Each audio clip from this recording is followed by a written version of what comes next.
So today we're going to do the handover video on this Hymer MLT 580 4x4. We're going to start on the outside and then we're going to move on to the inside. So firstly, coming over to the passenger side, you can see that you've got your fill up points which are just by the door here. To access these, all you'll need to do is open up the passenger door. Once that is open, you can see that you've got your diesel point, which is just here. With the passenger door open as well, your bonnet release catch is just located underneath here, so I'm going to pull that to release the bonnet. And whilst I'm here as well, this particular model has been fitted with Remis cab blinds. The blinds operate simply by pulling the piece of plastic here and leading them through like so and letting them connect up via the magnetic strip. You've got the same again for this second half of the window as well as the front window at the front, and they just connect via the magnetic strip. They will do a really good job at blacking out the entire cab, and they are a breathable material, so you shouldn't get a massive build-up of condensation when in use. Now coming round to the front, as I mentioned, I've just popped the bonnet for you now, so I'll lift that up and open for you. And as you can see, underneath the bonnet, you've got your engine oil here. You've then got your engine coolant, your AdBlue top-up. You will have a warning symbol on the dash for when that AdBlue does need topping up, but that can be done just by lifting the bonnet. Next to that, you've then got your jump start for your negative terminal. So all you've got to do is turn this piece of plastic, push it all the way back, and you can see your your positive terminal just connects onto this red cap here, and your negative terminal is just located on the other side here, and just connects to this this bronze piece here. Once that's connected, you can jump start the vehicle should you need to. Finally, you've also got your washer fluid here. And apologies, I think I called that the engine oil. That is your engine oil. That's actually your brake disc fluid, so apologies for the mix-up there. Moving to the side of the vehicle, you can see that this motorhome is fitted with a full awning. Now, I will send you a separate video showing you how the awning operates. As you can appreciate, I've only got the one hand in this video, so it'd be a little bit easier to show you using another video. The two main things to know is that if it is a windy day, take the awning in, because if any bit of wind gets underneath it, it could potentially tear it away from the motorhome, damaging your van and others on the campsite. So just bear that in mind. So don't keep it out overnight. And as I say, if it is blowing a gale, don't take the awning out. And then finally, if it is raining, although it can be used in rain, I'd recommend to take it in. If it is raining, for example, that awning is going to get wet through, so at some point you will need to pull it out on a dry day like today to just air that out, because you don't want to leave that there covered in rain for a long period, because it'll just decay the awning and it'll just lead to mould, so just bear that in mind. Now moving on, you can see that you've got your Habitation door here. We're going to move on to the Habitation area once I've done the outside, so we'll jump on in there in a little while. Next up are your fridge vent covers.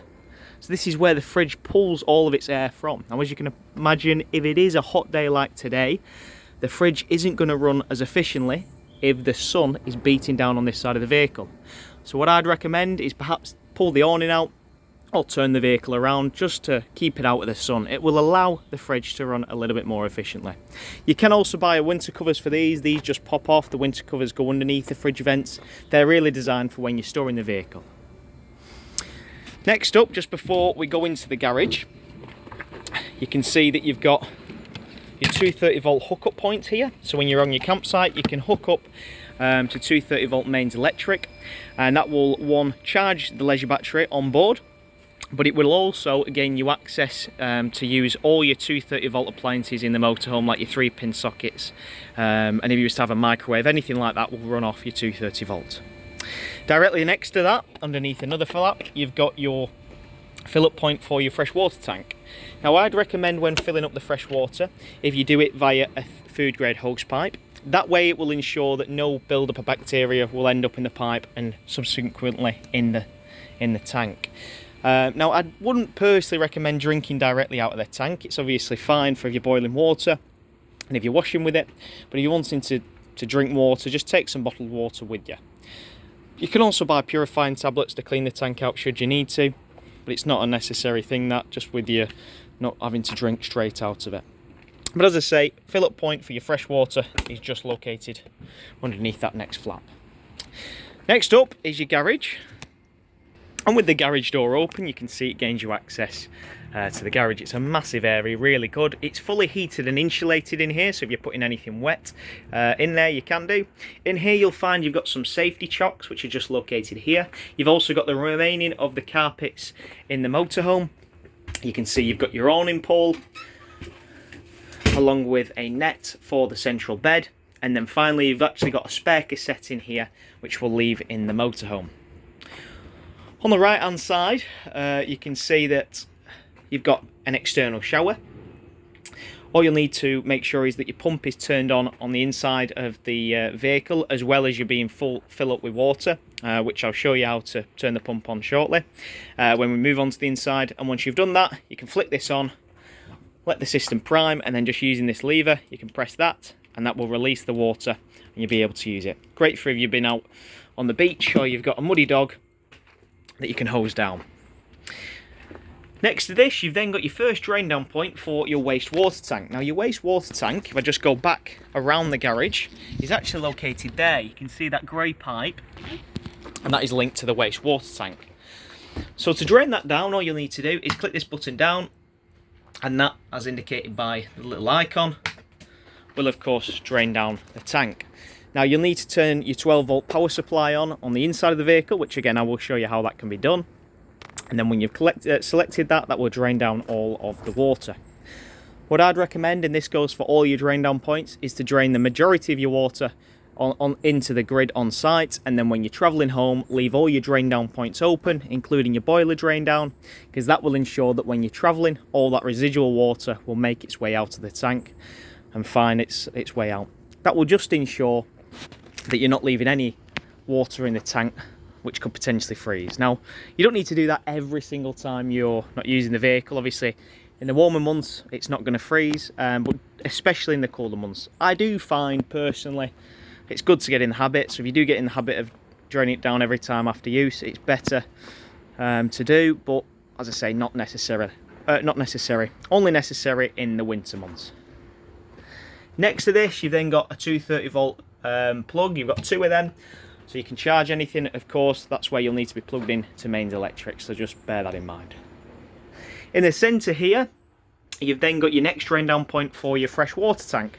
I'm going to go walk onto the other side quickly and show you where that can be drained down. Okie dokie, as you can see, I'm just in the garage now on the other side. I've just removed the flap.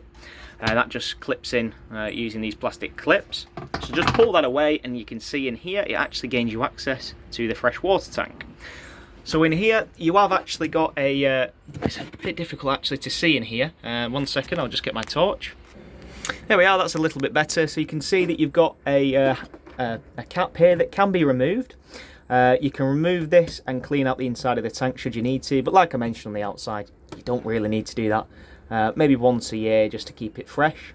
And then next to that, you've then got your drain down point. So this black knob here that I'm referring to, if you turn that, at the moment it's open, but if you turn that, that will allow you to drain down the tank. Now you have two options with this to drain it down, as indicated by the sticker on here. So if you turn this tab about 3/4 of the way, you'll actually feel a little lug in the tank, or in the piece of plastic there, and if you drain it up until that point, it will drain the entire tank down to 20 litres. That's designed as a quick drain down point. Now, the manufacturer recommend that when you're travelling in the motorhome, that you travel with a maximum of 20 litres in the vehicle. That's really to do with weight distribution and of course payload. So if you can avoid it, don't travel with water, but if you need to, travel with 20 litres as a maximum, and you can do that by there. Now, if you are finished on site, you don't want any water remaining in the vehicle, just keep turning past that.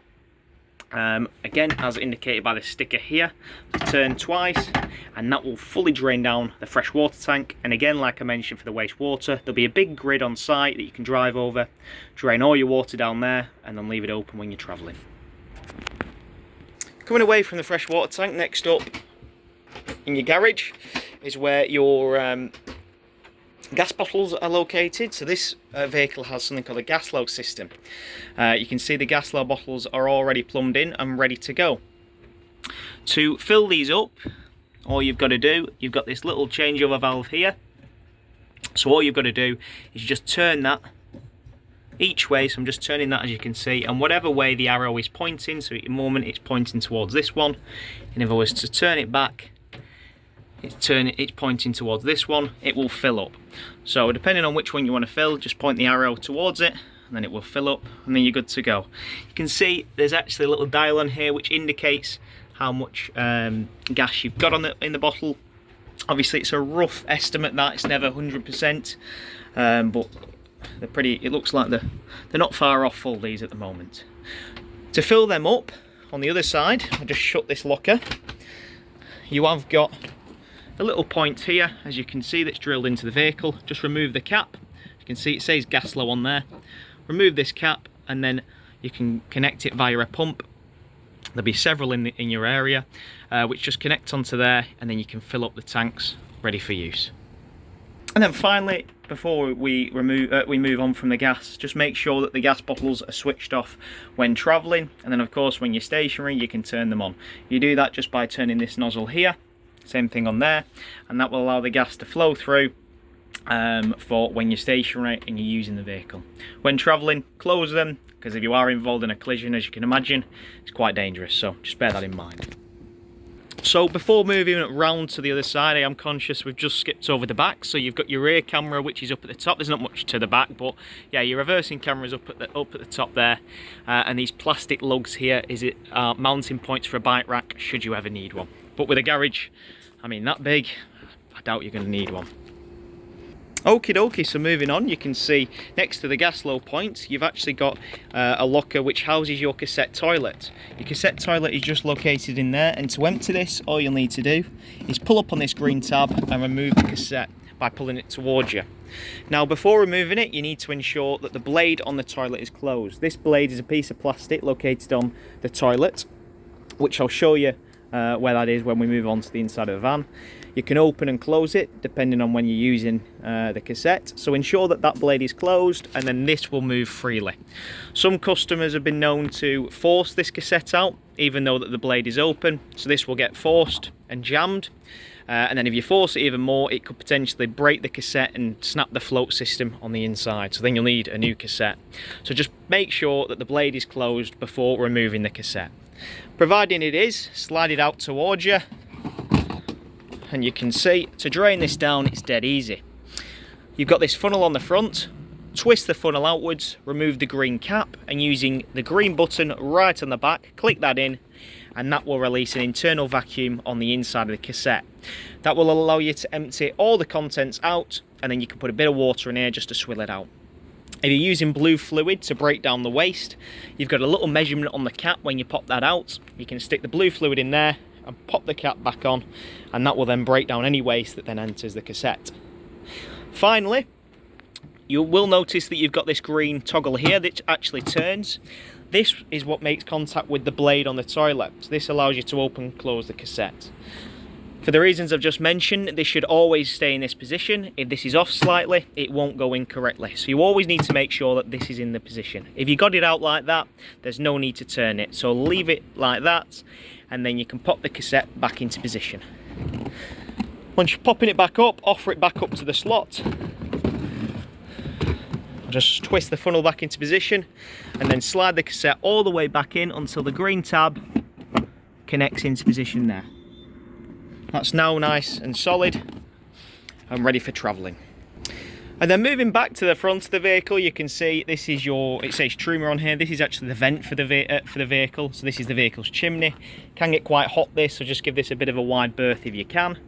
And then underneath, actually located in the sill of the vehicle, you've got an underslung locker. Located in here, you can actually use it as a bit of a storage, but you've also got 2 leisure batteries fitted to the vehicle. So you can access these should you ever need to. Above that, you can see in this locker, you've got your fuse box. So if anything blows on the vehicle, you can put your spare fuses in here, and they're nice and accessible here, which is dead handy. Not always the case. What I'd recommend is always take some spare fuses with you, because if something blows in the vehicle, you can very quickly solve the issue just by replacing the fuse. If you don't take any with you, you could be stuck and that could be your holiday ruined. So just make sure you take some spare fuses with you. They are generic fuses, they're not specialised to motorhomes, so just nip down to Halfords, grab a load of fuses, so then they're always with you should you need to. And then finally, just next to that, brings us on to your final drain down point in the motorhome, which is this here. So this is what's known as a frost protection valve. So we've spoken about your waste drain down point, we've spoken about your fresh your fresh drain down point, and finally the boiler drain down point. It's probably one of the most important drain downs in the vehicle. So at the moment this unit is sealed. You know that because the blue button is pressed flush on the inside, and then this diamond is facing outwards. If you turn that diamond, you can see the diamond faces back, the blue button pops out, and as you can see, the tank starts draining down. To seal this, turn the diamond like so, press that blue button in. You can see that will then stop the stream of water and will allow you to use the boiler. Now, if it's again, you should always get into the habit of this of draining this down, but because this is called a frost protection valve, this will allow you to drain.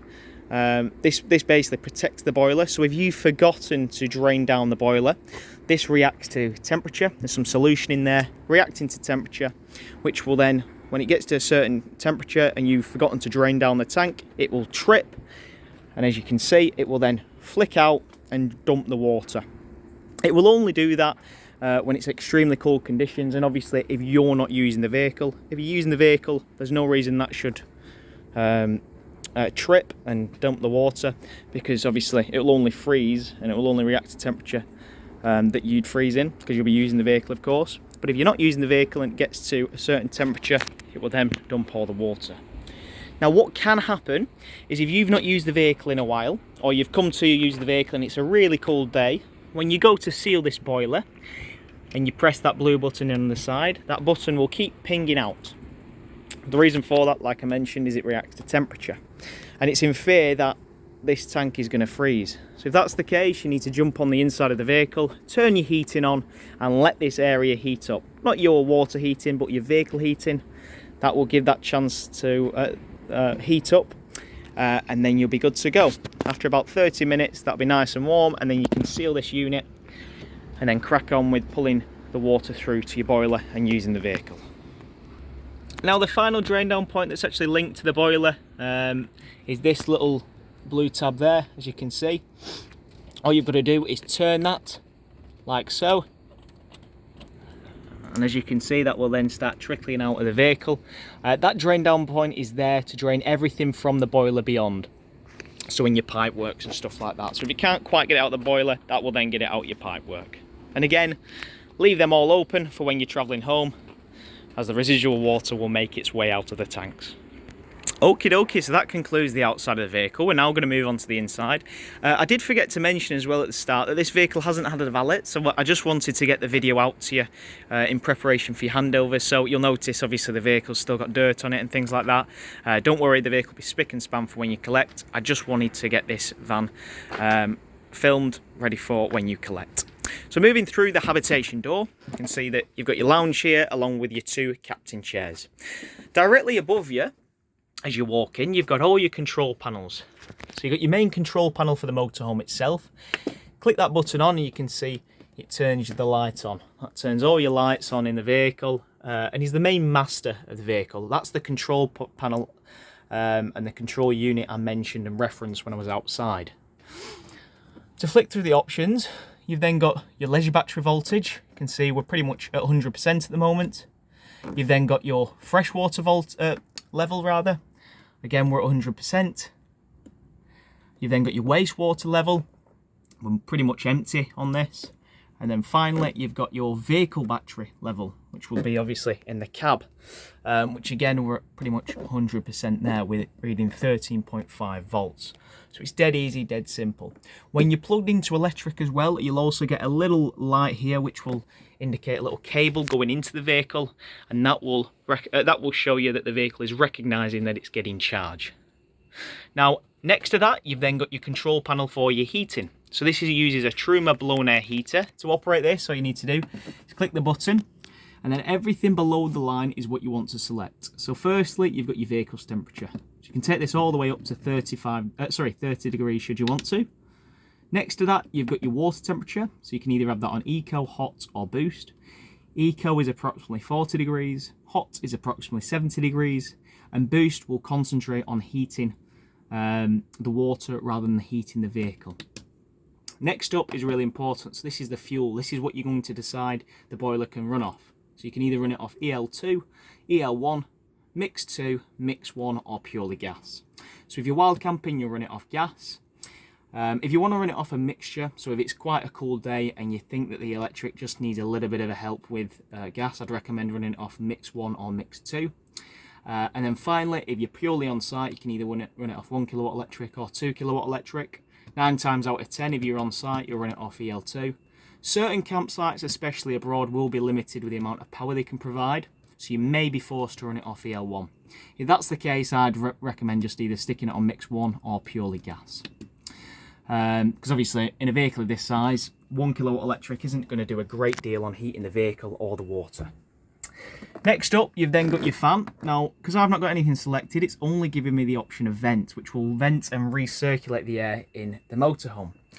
Once that you have selected something, it will then give you the option of Eco or High. Eco will, of course, turn the fan on, and High is a more intensified version of that fan. Next up, using the dial to flick through the options, you've got a timer, so you can actually set a timer of when you want the Truma system to come on and also come off. You've then got the time on the actual panel display, and then finally you've got your settings. The main thing that you need to know in here is, of course, the reset button. You'll need to reset the panel if you ever get an error code on the Truma system. If you ever get an error code, 9 times out of 10, the reason for that is because you've selected a fuel that you've not got. So say, for example, I turn the heating on at the moment, and I turn it on and I turn it on so it operates off gas. Off electric. Because I've got no electric supply to the vehicle, I will get an error code because the boiler is trying to heat something up with something that it's not got. So you'll get an error code on here. If you get that error code, you then need to go into the settings panel, click on reset, and then reset the system. The screen will initialize and it will flicker, and after about 20 seconds, it'll look like it's good to go. But you do need to wait a full 20 minutes for that to, of course, rectify the error. Another error code, for example, that is often common is if you've tried to heat the boiler up without pulling any water through it, which can happen. So with that in mind, what I'd recommend is, again, resetting it. You need to always ensure that water is through in the boiler. And then the final thing that I'm going to mention on the heating system, and then I'll leave it, is always turn this panel off when you are finished on site. Just do that by holding the button in, and eventually it will say off, just like that. And then you can remove the fuel. So say, for example, you're on site, you're running this off 230 volt electric. Instead of removing the electric plug to then drive off, turn this off first before you do so, because if you take the electric away from this and you've got this currently running off electric, this will then fault. So next time you come to use it, you will need to reset it again, because as you can imagine, you've taken the fuel away from it, so you're starving the system of the fuel that you've selected. So just bear that in mind. Next up, firstly down here, you've got a tank heater for your wastewater tank. Now all your tanks are on board except from your wastewater tank, so they could potentially freeze if you're using the vehicle in cool conditions. Turn that on should you need to. And then up at the top, you've then got, as you can see, your pump button. Select that on to turn your pump on. Obviously only run the pump when you've got fresh water in the tank, and once you've got fresh water in the tank, turn your control panel on, click the pump button, and then go to all of your taps, including your shower, turn them on and turn them to hot. What that will do is it'll pull fresh water from the fresh water tank into the boiler and then out of the tap. Of course, make sure that your boiler is sealed, and providing you've done that, this will then start spluttering, and then when it's running steadily, you've primed your system for your hot water. Once you've done that on all your taps, flick it over to cold and do the exact same thing. Once it's running steadily, you've primed your system. Now, You can, once you've done that, actually leave your pump on. It won't burn anything out because on each of your taps you've got something called a micro switch, which will activate and deactivate the pump whenever you need it. The only time, of course, you need to turn your pump off is when you've got no water in the motorhome. So just bear that in mind. But as I say, I'd recommend doing that the first thing when you're on site. So when you're on site, get plugged up, obviously make sure it's full of water, turn your pump on and pull all that water through, because once you've primed your boiler, you can then turn your heating on to heat that water, and after about 30 to 40 minutes that water will be nice and warm. So in the meantime, you can then get the vehicle ready for you, and then for when you're ready, your water will be nice and warm. And that pretty much concludes everything up here. You can see you've got a carbon monoxide alarm, and also this is a little heat sensor for the trimmer heating. That's pretty much everything that you need to know up here. Directly next to that, you see you've got your cooking area, you've got a little bit of additional worktop space, you've got your button for your step, and then you can see you've got some more lights throughout the motorhome. Above the lounge, you've got a really good skylight. You can actually open this just by simply popping this down and winding this, just like that. But I'll keep it sealed for now. Obviously, make sure that when you're traveling, this is completely sealed. The same goes for all your windows around the van. Your windows unclip like so. Press this in to unclip, and then you can see, just like that, they click into position. Push it all the way up, and then disengage it and allow you to shut and seal the window. You can put them on venting should you want to, just to allow a bit of airflow through. But again, when you're traveling, keep them all completely sealed so they're good to go. And like your overhead skylight, you've got a fly screen and of course blackout blinds on all your windows. Now coming back to the kitchen area, you've got your oven and grill, which is here, with one electric plate, which is really good to have, especially in a Hymer, which is a continental van. And then you've got 3 gas flames. We've spoken about obviously priming your system, and then below that you've got your oven and grill as well, which you can use. Now you've got a really good bit of storage underneath here. You can see you've got slide out drawers, some more here for your cutlery, and your pots and pans. Above you've also got another 230 volt socket and some more lights that can be turned on and off in the kitchen area. And then moving on from the kitchen, you've then got your Thetford fridge. So your fridge is a 12 volt fridge. Sorry, it's a 3-way fridge. You can run it off 12 volt, but you can also run it off gas or electric. To turn it on, you need to power this button up, and then using this dial here, hold that in until the icons start flashing, and then you can flick between the options. I'm not going to do it at the moment because I've not got any fuel to the vehicle, but you can flick through the options. Now, you've actually got a little A button on here. I don't know whether you can see that. That stands for automatic, and that will automatically assign whichever fuel you've got to the fridge. So if you're hooked up on site, it will automatically assign it for your 230 volt. When you're wild camping, it'll run it off your gas, and then when you are traveling, it'll run off your 12 volt leisure battery. Now, a lot of people think that they can run the fridges off the 12 volt leisure battery when they're wild camping. However, that is not the case. If it was, it would just pull so much power from your leisure battery, you'd be left with nothing.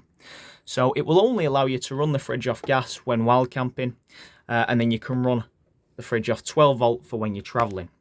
The reason for that is when the vehicle battery is on, this vehicle has got a built-in alternator, which will send charge from the alternator into the leisure battery, which can then power the fridge. You've then got the option of changing the temperature on here. Again, you just do that by holding this and then pressing through the options, changing the temperature. And opening this up, you've got your freezer up at the top and your fridge below. Above that, you've also got a little bit more storage as well, with a vent in there should you need it. And then moving to the back, you can see you've got your bedroom area. Now in your bedroom area, you can see that you've got 2 single beds. You've also got a ladder over here for if you ever wanted to fill this area in. There's actually an infill cushion, or platform rather, that's in there at the moment, underneath your storage. Underneath your bed in the storage area. That just slots onto here, and then you can use a ladder to get up. This creates a massive bed should you need to, or should you want it. You've also got a little bit of storage on this side as well, again, that you can access. And then in the floor on this first hatch, you can see it gains you access to your wastewater tank. So if you ever wanted to clean that out, or if it was blocked for some reason, you can just stick your hand in there, turn that red, just that red, I can't think of the word, the dial there. Just turn that cap, and then that will allow you to wash out and clean the inside of the tank. And then just above, you've got another little bit of storage as well. Great for shoes or anything like that. Now moving backwards, you've got your bathroom area, which is directly next to the fridge. In here we've discussed obviously about priming the system for your taps and your shower. The main thing that I need to tell you is obviously the blade on the toilets. Now the blade that I keep mentioning is this piece of plastic here. At the moment it is closed and will allow you to remove the cassette. To open this, pull it towards you. Now when the toilet is in use, pull it towards you so all the waste can drop into the cassette, and then click the blue button here which will activate your flush. Once that's all flushed the system, close the blade. You close that for two reasons. The main reason being is it stops odours from escaping, but the second reason is it also just gets you into the habit of having that closed, so when you come to remove the cassette, you never run into the issue of it jamming. Now coming back to this here, this will indicate on here when the cassette is full, and like I mentioned, this blue button will activate your flush, but you do need your pump on for that to activate. And then moving back round to the front, obviously we're back in your lounge area. You've got seat belts here for an additional 2 passengers, and this table does slide around should you need it.